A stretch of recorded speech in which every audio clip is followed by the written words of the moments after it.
अस्सलाम वालेकुम। Hello everyone.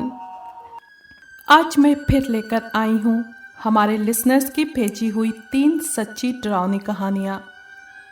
पहली कहानी हमें भेजी है मुंबई से शोएब खान ने। तो चलिए सुनते हैं ये सच्चा वाक़या उन्हीं की ज़बानी। ये 2 साल पहले की बात है। हम एक रिश्तेदार की शादी में शिरकत के लिए गांव गए थे। गांव आकर हम सब बहुत खुश थे। मुंबई शहर की भीड़ भाड़ वाली जिंदगी के मुकाबले गांव में बेहद सुकून था। अक्टूबर का महीना था। रात में हल्की सर्दी शुरू हो चुकी थी। सब लोग जल्दी ही खाना वगैरह खाकर सोने के लिए चले गए।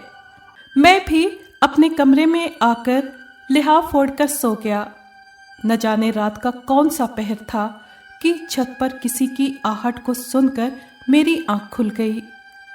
पहले तो मुझे लगा कि शायद कोई बिल्ली वगैरह होगी, लेकिन फिर ध्यान देने पर एहसास हुआ कि किसी के कदमों की आहट है। मुझे लगा शादी का घर है, कहीं चोर वगैरह ना हो। मैंने सोचा छत पर जाकर देखता हूँ। जब मैं छत पर गया तो हर तरफ अंधेरा फैला हुआ था।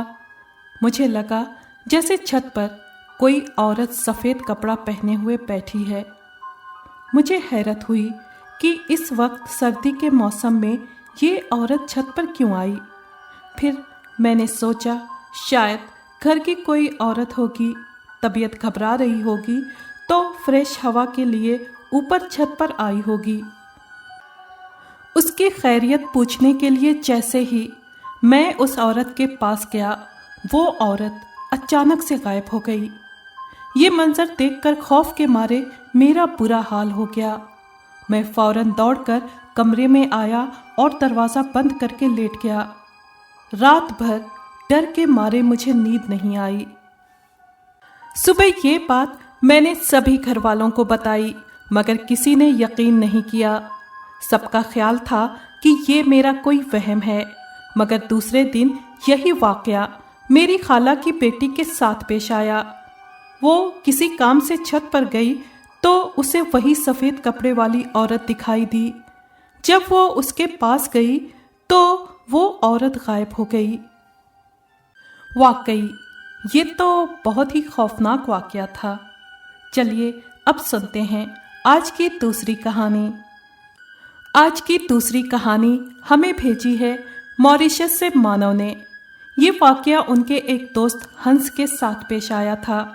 तो सुनते हैं आगे की कहानी हंस की ज़बानी। मैं और मेरी फैमिली छुट्टियों में कैंपिंग के लिए गए हुए थे। हम बहुत खुश थे। ये एक खूबसूरत इलाका था जहाँ बहुत सारे हॉलीडे हाउसेस बने हुए थे। हमने भी एक घर किराए पर लिया हुआ था। हम दिन भर आसपास के इलाकों में घूमते रहे। शाम को हम अपने घर वापस आ रहे थे तो गार्ड ने हमसे कहा कि रात में कभी भी दरवाज़ा मत खोलिएगा। डिनर के बाद हम सब सोने के लिए चले गए।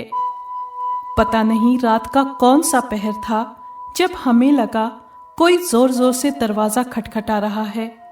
मैंने खिड़की से झांक कर देखा तो मुझे दरवाजे पर एक काला साया नज़र आया। मेरे पापा ने दरवाज़ा खोल कर देखा तो वहाँ कोई नहीं था। हम लोग बहुत डर गए और किसी को समझ में नहीं आ रहा था कि ये क्या है। अगली सुबह हमने देखा कि खून भरे पैरों के निशान दरवाजे से बाथरूम तक जा रहे हैं। पापा ने जाकर बाथरूम में देखा मगर वहाँ कुछ भी नहीं था। पापा फौरन बाहर जाकर गार्ड को बुलाकर लाए। गार्ड ने बताया कि कुछ साल पहले यहाँ एक आदमी का कत्ल हो गया था।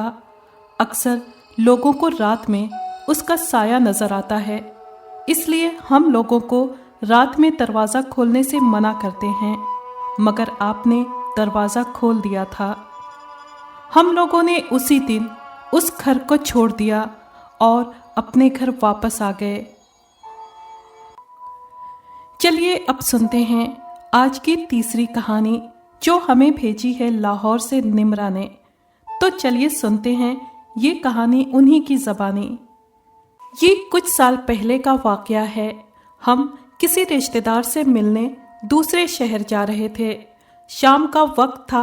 हमने सोचा रात होने से पहले हम उनके घर पहुंच जाएंगे।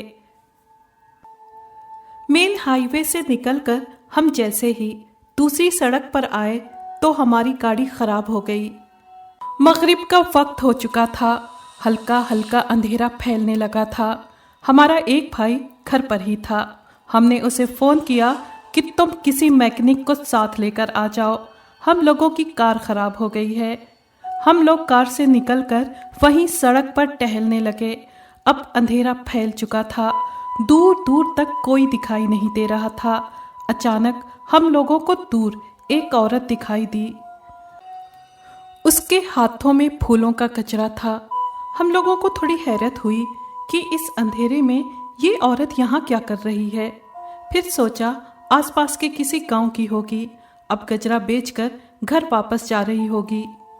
हमने सोचा कि चलो हम कचरा खरीद लेते हैं। इस इरादे से जैसे ही हम उसके पास गए वो अचानक से गायब हो गई। हम लोग डर कर फौरन कार में आकर बैठ गए। हमारा भाई मैकेनिक लेकर आ गया। कार बनने के बाद हम अपनी मंजिल पर पहुंच गए। वहां हमें पता लगा कि कुछ साल पहले एक औरत का वहां एक्सीडेंट हो गया था जो फूल बेचा करती थी, और अक्सर उस सड़क पर वो औरत हाथों में कचरा लिए दिखाई देती है। कई लोगों ने उसे वहां देखा है। अगर आपको ये कहानी पसंद आई है तो प्लीज़ लाइक और शेयर करें और कमेंट बॉक्स में अपनी राय का इजहार कीजिए। अगर आपने हमारे चैनल को अभी तक सब्सक्राइब नहीं किया है तो प्लीज़ सब्सक्राइब कर लें और बेल आइकन को प्रेस कर दें ताकि आने वाली हर कहानी का नोटिफिकेशन आपको मिल सके। शुक्रिया।